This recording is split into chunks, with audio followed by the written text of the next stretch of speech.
Hey, ladies and gentlemen, this is Munson Steed. Welcome to Meet the Author. There are industries that have huge giants that go to sleep permanently, that is, and never share the wisdom and insight on what it takes to actually be a star, make a star, be present, be an understanding of what it is to be in the moment, to make history, to add trust from those Billboard #1 hit makers, from those individuals who can see talent, describe to talent how to become a star, a superstar, or even a mogul in this business. There are very few who have seen the careers of highlight superstars. Mary J. Blige, #1 hit maker. Alicia Keys, multi hyphenated artist. R.I.P. Whitney Houston and Michael Jackson. None of these things exist if there hadn't been for the one who gave voice to their creativity, gave insight to how to position themselves and become.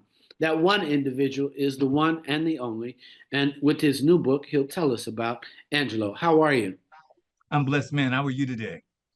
I am phenomenal. Thanks for taking this time to hang out with us here, meet the author. You've created a blueprint for the genius in understanding what it is to be a trusted servant to amplify through double exposure, which I always thought was one of the dopest PR brands, voice brands, artist brands, creative brands in New York City, LA, and the world. Thank Just you. how did you come up with that name for this guidepost and became a trusted post for celebrities? You know, the name Double Exposure was not created by Angelo Ellerbee. It was created by a young and very talented intern that was working for me some 45 years ago. We were sitting up talking about what we were going to do. I was just leaving James M. Tume. I started M. Tume's company and I outgrew myself. And so I said, okay, I started in the basement of M. Tume's house. Now I'm going to go to the basement of my mother's house. And I'm going to create what would be a public relations company. And I had nothing but interns because I had no money. I was flat broke, didn't know nothing about where to get money from, but I was full of vigor and I was full of ambition and I was full of just wanting to be a success for my family. And so I went in the garage and took out my mother's dining room table. Then what I did is I brought it down in the basement and I had what was a team phone. And that team phone, it was no call waiting, it was no nothing. It was a team phone. That's what I could afford. And I began to go down a list of people that I've known in the music industry as dance artists, club artists. So I did the Jocelyn Browns and the Sybil's and the Blazes and all of these people. And I had to create something different for them because they were totally unaware of what a publicist was. M2May gave me the wherewithal to understand the popularity of a publicist and the importance of a publicist. So I did no more than spring that back on them by educating them and stimulating them about the awareness of how important a publicist is for them. And so I began to deal with all of those people in New Jersey from my mother's basement. I did eventually hire someone that I had to pay. And it was so funny, man. You're making me really remember the funny side of me growing in this industry. This is one girl that worked for me. Her name was Kathy. And Kathy would come in at 10 o'clock in the morning and work until about 11 o'clock at night. Then there was a young man that everybody may know by the name of Vincent Herbert. Vincent used to come and he used to take my mail to the post office, sweep up the basement floor. Then his brother came, and his brother was John. John would come and do the same thing. So it was all a community effort. And they understood what I was trying to do and why I was feeding them with, particularly for Vincent, I was feeding him the wherewithal how to be successful in the music industry. Well, as time goes on, I think he can teach me some things at this particular point. But we all as a community working together trying to make a difference in our community. We wanted to show the world that we have the extra ingredients to be great, not just to be great, but to be greater, not just to be greater, but to be the greatest that we wanted to do in our chosen professions. And I worked extremely, extremely hard. of trying to bring together this community. But then I got a call from a gentleman out of New York City who asked me, he was working for Chrysalis Records, and he asked me to come to work for Chrysalis. I thought it was a joke, man. I'm gonna be honest with you. He said, well, it's not gonna be a lot of money. It's like $40,000 a year. And I was like, yeah, I'm looking up in the ceiling at this point because I thought it was a joke. So there was a young publicist, the VP of Chrysalis Records. Her name was Frances Pennington. And if Frances Pennington didn't hate every inch of my guts, she hated every inch of my guts because I was coming in. You got to remember, this was early 80s. Black people are not supposed to be intelligent. They're not supposed to be smart. They're not supposed to know their craft. They're not supposed to know any of these things. You're just gonna come and follow me. And Angelo Ellerbee is not the one that just followed you. My mother created a leader, and that's what I was gonna do. I was gonna lead. But also, I want your listeners and followers to understand back in that day and time, there was a separation of what was Black music and what was mainstream music. And I always thought music was music, but it was like society, there was segregation within the music industry. There was separation within the music industry. And so thus we had a Black music division and we had a mainstream. Now, you could not, as a Black person, go inside of the mainstream marketing meetings. You just wasn't going to do that. You could stay on your side of the street with your Black music. And so at that time, we had not many artists on the Black side. We had Gangstar. We had a guy by the name of Roland who had a lot of club hits. That was it. And so my job was to bring some kind of awareness to these two artists. And my thing was, I remember Billy Woodruff. I don't know if you remember Billy Woodruff, but he's an incredible director today. I said, Billy, I have this project and it's Gangstar. And if you know Billy and you know me, we were like petrified to even want to go and do this music video. But we went to do the video and it was up in Harlem. And we were petrified to get out of the car to go to this place where we were going to meet and greet them. And so once we went inside, we got a chance to understand them and know them and understand what they wanted to do. And I accepted the job after meeting them. Then I had a boss at that point. I will never ever mention the person's name. They wanted a percentage of my salary. And okay, so I'm gullible to a point. All right, I want to be in. I want to do what I need to do. And so thus I did that. But they also did some other things within the format of Chrysalis Records that was not necessarily digestible to Gangstar. And got a little rowdy there, if you understand what I'm saying. They were supposed to receive A, B, C, and D. They didn't receive it from this person. So they came up there 40 deep to get an understanding, if you understand what I'm saying. And it was hell on the 31st floor. And they kept calling me, say, Angelo, you got to come down. You got to come down. See, let me get you to understand something. I'm coming from James M. Tumay, the two-time Grammy Award winner. I'm now working with, the Sybil's and the Jomandas and the Jocelyn Browns. So I'm set in my way of grandeur. Then when I came there and I accepted the job, they told me that I would be in the Black music division. And it was a cubicle. I wasn't sitting in no cubicle. You would have to find me an office, right? They said, Angelo, there is no offices. You have to sit in the cubicle. So I got up and I went around. I went to the executive floor. And going to the executive floor, I looked around. I introduced myself to everybody that was up there. And that lady, Frances Pennington's office was almost adjacent to where I was going to be sitting. So there's this big, tall German guy. I didn't know who he was. I didn't know he was a co-chairman of Chrysalis Records. He was just another person to me. So he says, so who are you? And I went to tell him who I was. He said, oh, welcome aboard, da, da, da, da, da. He said, so what are you trying to do? I said, I'm trying to find a place to sit, with a door, office. And he said, oh, you can sit over there. That's what Chris, he only comes here once a year. You could sit there. So I positioned myself on the executive floor, sitting in the chairman's office. That didn't sit well with those people on that floor. Neither did it sit well with the people downstairs. But this co-chairman and I became very good friends, and he wanted me to entertain that office.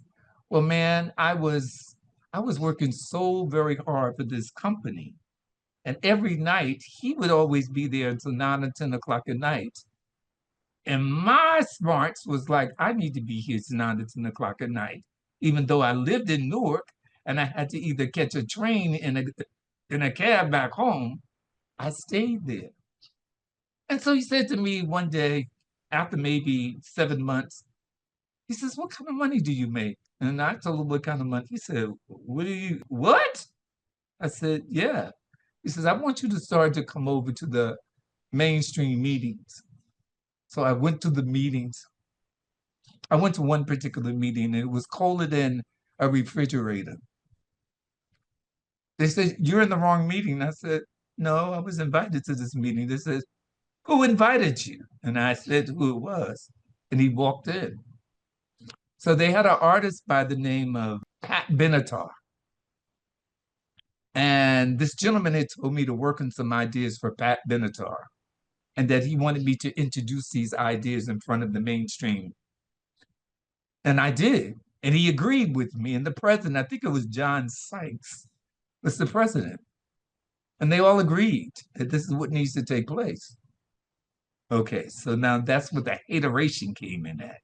Because how is this Black man going to come up in my white meeting, my mainstream meeting, and start to dictate to me what needs to be happening with my pop artists? That was the beginning of my career. I eventually left Chrysalis, and I was walking down this. No, I met this gentleman by the name of Doug Breitbart. And Doug was an attorney at law, and he was a manager for one of the artists that I was working with, Roland, who had a lot of the club hits. So he said, Angelo, I have an office, I have a space that you can work in, work out of. And I said, okay. So my business was still taking place in Newark. And now I get my feel for New York City. And I just started, man, from scratch with nothing, but a whole lot of belief and a whole lot of faith in me, because my mother grounded me to understand that she had made no failures in life, and it wasn't going to start with her last mourn. So I started to do, it was a young lady by the name of Karen Taylor, and she was my intern. I paid her nothing. And she knew she wasn't getting paid anything because I wasn't making anything. And we would do all of these storyboards, these things here, and boom, I'm walking down the street one day and I saw this place that said 2,500 square feet. And I said, oh, that's what I want. But I was smart enough not to know that I couldn't bring my Black body up in this white establishment, knowing that it was an Italian. I called my Italian friend, who was a lawyer. His name was Ed Toptani. He went upstairs. Now, you got to understand, my birth name is Angelo Antonio Ellerbee, right? This was an Italian restaurant. I knew if I went up there, they weren't going to give me the spot. So I sent him. And so I signed a lease for 7 months under the name of Angelo Antonio, right? So now we moved in. The owner of the place wanted to meet Angelo Antonio. So he comes upstairs, he stops at the receptionist. He said, I have not had the pleasures. His name was John LeRae. He said, I haven't had the pleasures of meeting Angelo Antonio. So they buzzed me and said that John LeRae was at the front and he wanted to meet you. He walked in my office. He says, I think I'm in the wrong office. I'm here to meet Angelo Antonio. I said, here I am in living color. Well, this man must have turned colors because he had absolutely no understanding that I was Black. But I signed it for 7 years, understanding that that may take place. That's how I entered into the music industry. So when you think about it, you said Before I Let Go, this brand new book, and it's a wonderful maze on how to navigate success. You've navigated. What do you think the three keys of success for your vision for those young individuals who want to think about hiring a publicist? But I think you're more than a publicist. You have a vision for a person that they can't see, but you can see. I think that the first thing before aligning yourself to any team member that you bring on board is that it has to be a relationship. I believe in courtships. I believe that you must court somebody for 6 or 7 months to see if they are for you and about you. Look, I spell friend E-N-D. Split the word friend in the middle, and what do you get? E-N-D, end of a friend. And particularly in the music industry, you got to know you have no friends in the music industry. So if you're going to come and be a part of my life, be a part of my career, you're going to orchestrate and supervise and manage my career, I want to court you first. You got 6 months for me to court you. You passed it. Now, while you're courting me, or while we're courting each other, I'm still paying you your percentage. It's like a month-to-month apartment, a lease, right? Now, after you pass that 6 months, that means that I have some bit of trust in you. Now I think it's time for us to go into an engagement. Now I want to see what you're able to do. I want to see what your open mobility, what your energy is like, what your alignments is like. What can you actually do for me? I'm giving that another 6 months. Now, whatever you go to do, I'm going to make sure that you get your percentage. I'm going to pay you. Now, after those 6 months, it's either I'm not going to hire you or I'm going to hire you. And now we're going to get married because now it's marriage time. But when you get married in the industry to a manager, you have to really understand where he or she is coming from. You have to understand if they can get, what do they possess over mobility? What's their track record? What can they do for me? Are they on the same level with me so that we can all strategize together and get to the next level of life? This is what the importance is for me, is grabbing that team. Then I can seek and find. I don't read bios, man, and I don't listen to music. I ain't never sold a record a day in my life. I sell talent. That's what I sell, and that's what I'm going to always continue to do. So I want to make sure that we are clear, and I want you to be open and honest with me. I'm going to talk to your mother. I'm going to talk to your best friend. I'm going to talk to people that's in your life because I don't read bios. I can instantly have a conversation with a journalist based on my conversations that I've had with people that is in your assortment of life. I really want to take, each artist has a special strategy that I have to come up with. I want to make sure that I understand each and every single person that comes within my office doors. I'm not just going to take you because of the money. I'm going to take you because I really believe in you. And then I want you to be able to take the chance with me. What I do is not instant coffee. What I do is brewed coffee. I don't like nothing instant because when it's instant, that means it's going to go away as fast as you got it. But when you're talking about brewed coffee, you're talking about granulations, you talk about that, you smell it, it's a whole nother kind of taste. And it takes time. It takes time. It's very much the case with Mary J. Blige. It was not instant coffee. We didn't like each other when we first met each other. But as time went through, I remember the first time that I met her, it was really, she came an hour and a half late. And I had other things to do. My mind was, I got paid already. She came off of the elevator with this big old husky guy. I said, okay, I guess that's supposed to be the bodyguard. She said, is Angelo here? Not I said, are you speaking about Mr. Ellerbee? She said, whatever. I said, nah, I ain't gonna be too many whatevers. So I said, I am Angelo Ellerbee. I prefer Mr. Ellerbee. I said, this is what we're going to do. We ain't doing this today. Let's try it tomorrow. The next day, she was 2 hours early. And it was smooth sailing from there on. How you start is how you finish. You want respect, you can't go raising your child at 15 years old. You got to raise them from infancy so they respect and they understand who you are, what you bring to the table, how much they love you, and how best do they want you. You That's the know, real time. right. And so before I let go, come on, help me out. You Let me come tell you something. you come This up with this book, wonderful title. You have DMX who trust you. You have individuals who trust you. Why before I let go? because I've been so blessed, man. I tell people each and every single day I'm romantically in love with Angelo Ellerbee. I love me. And as I go through life and I've seen so many disappointments with those incarcerated, with the homeless, with HIV and AIDS victims, it bothers me. It really, really bothers me. When I walk in the streets and I see people sitting outside in below temperatures with a blanket on in a box, and I see them eating out of garbage cans, it bothers me.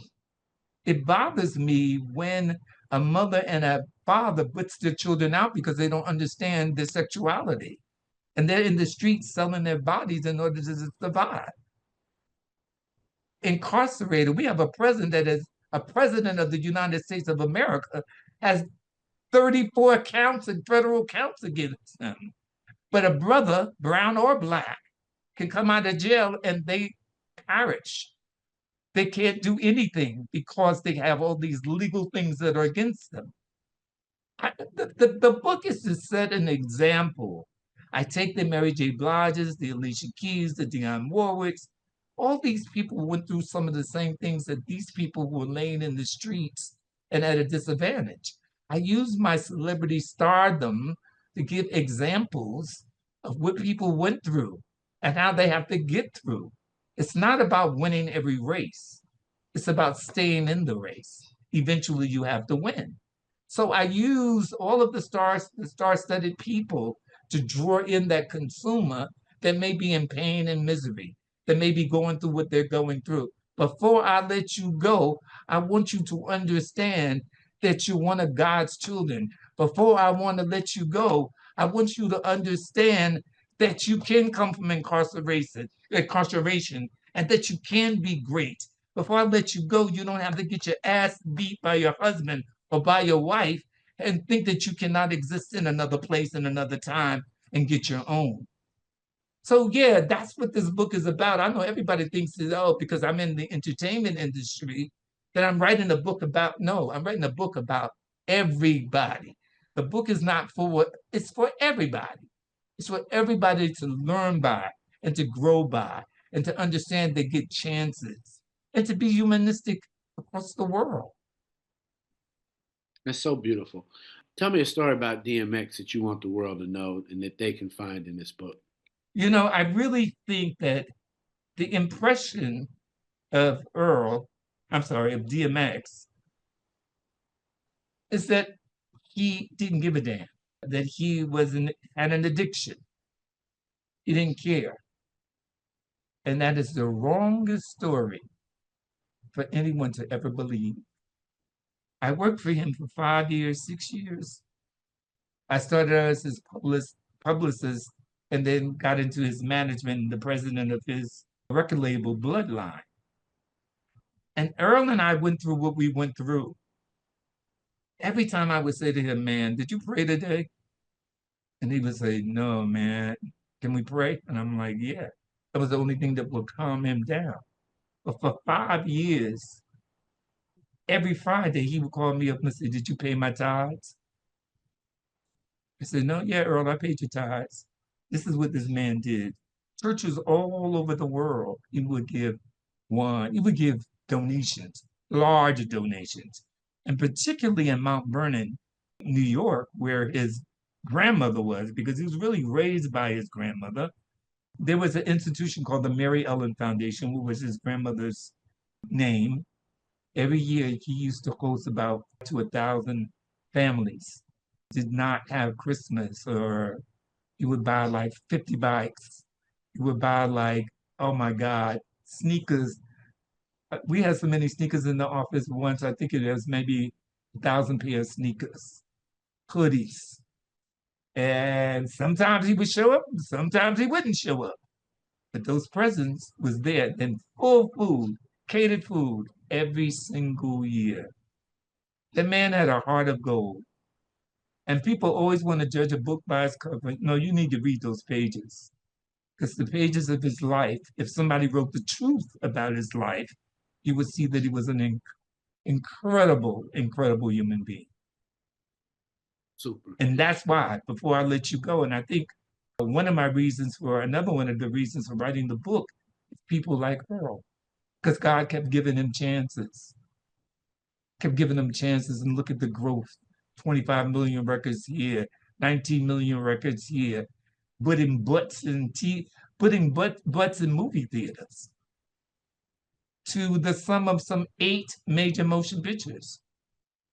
Right. Look at the opportunities that he gave to me. Well, I want to make sure that we all go out and support Angelo, wonderful, phenomenal individual. Thanks for all you have done for both the industry, for the artist, and for humanity, allowing us to see the humanity and the love and the God in each of us. But thanks for also guiding so many into places and spaces that without your vision of them, that they would have never seen. I'm Munson Steed. This is Meet the Author. Be sure to go out, grab your copy before I let go. Angelo, it's been great. I miss you. I appreciate you, brother. All Hey, you. I'm coming to Atlanta. I'm coming to Atlanta to do some book signings. From Okay. the 28th to the 30th. I want to see you at one of those book signings. I'm gonna send it over to your people to make sure you get there to one of these book signings. All right. Thank you, brother. I I appreciate it. thank you, my man. I appreciate you and your team. Thank you very much.